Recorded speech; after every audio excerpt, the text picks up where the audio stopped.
Conselho Regional de Corretores de Imóveis de São Paulo é um dos parceiros da OAB São Paulo neste intuito de criar o ambiente para que a reforma política se concretize neste ano de 2015. E nós conversamos agora com o presidente José Augusto Viana Neto. Como vai o senhor?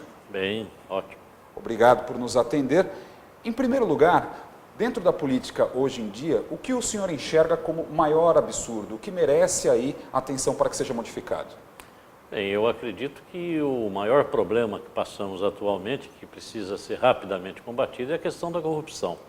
Nós temos que ter ferramentas mais eficazes no sentido de mostrar uma administração mais transparente, mais participativa e que a corrupção possa ser evitada. Porque a corrupção está dando ao Estado uma imagem de total descontrole e desrespeito por parte da sociedade.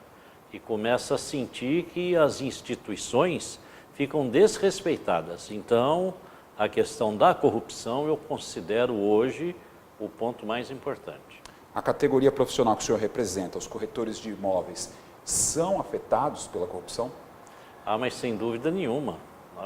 Basta lembrar que o resultado final do dinheiro, resultado de transações ilícitas, sempre termina no mercado imobiliário. E nós temos aí uma participação muito forte no COAF, Conselho de Controle de Atividades Financeiras, justamente para poder denunciar essas transações que têm qualidades suspeitas. Então, traz uma intranquilidade muito grande no mercado a questão da corrupção, sem dúvida. O senhor aponta a corrupção como um dos itens que a reforma política pode combater, mas há algum outro? A reforma política pode trazer algum desdobramento, além do combate à corrupção, que seja favorável à categoria que o senhor representa e também à sociedade? Eu acredito que uma reforma política ela teria que ter um viés de popularizar a participação nas questões políticas. As casas legislativas, evidentemente, que são necessárias, são úteis, né? Eu sou a favor das câmaras municipais, Assembleia Legislativa, Câmara dos Deputados, do Senado, de todas as audiências públicas, mas sem dúvida que elas afastam. O cidadão, depois de eleito, ele fica de difícil acesso para os seus eleitores. E as casas legislativas, seja ela qual for, também têm um defeito muito grande. Elas não têm nem acomodação para o povo. E os parlamentares não têm nem aonde receber seus representantes, porque os gabinetes, sejam em que estado forem, são minúsculos. Há câmaras municipais que nem gabinete tem para o vereador atender o seu eleitor. No Congresso Nacional, os gabinetes dos deputados são uma guarita, não cabe ninguém, nem a sua assessoria. Então, o que existe é um mecanismo para se justificar a democracia, e esse mecanismo acaba não permitindo que a democracia possa funcionar como deveria funcionar. E aí a participação popular fica muito difícil.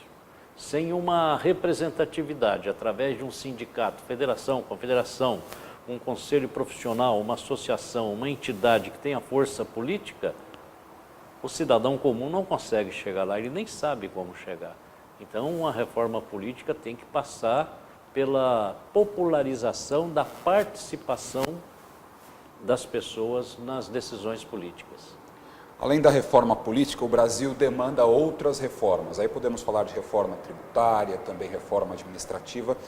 Há quem acredite que a reforma política é aquela que pode desencadear aí um círculo virtuoso que leve às demais reformas. O senhor pensa dessa forma e qual seria a reforma seguinte na avaliação do senhor? Sim, eu acredito que a principal é a reforma política que vai dar abertura para todas as demais.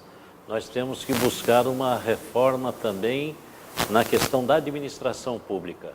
Hoje nós temos ferramentas, legislação em excesso que são muito restritivas para o desenvolvimento dos projetos que beneficiam a população.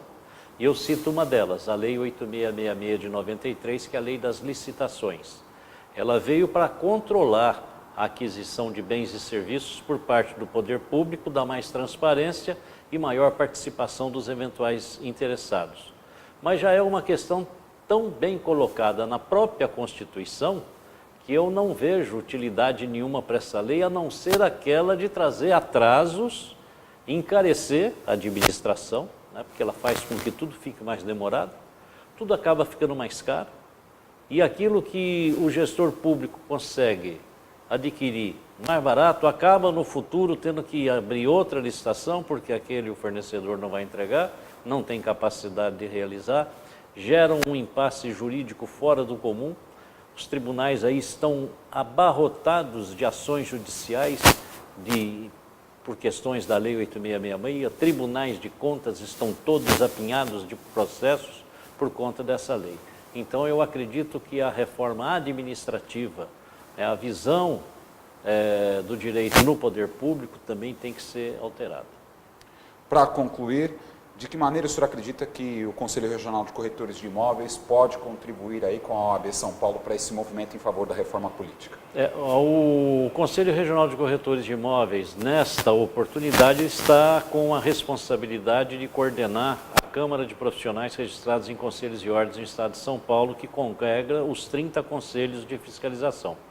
Então, nós estamos com essa incumbência. E dentro disso, evidentemente, junto com a OAB, somados outros 29 conselhos, eu acredito que dá para se fazer um grande movimento. Hoje no Brasil, nós somos 30 conselhos. Aí no Brasil nós somos cerca de 13 milhões de profissionais registrados em conselhos e ordens, desses 9 milhões são ativos.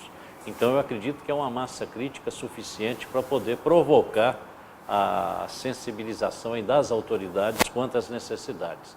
Então eu acho muito importante uma ação conjunta dos demais conselhos com a OAB na busca de interesses da sociedade.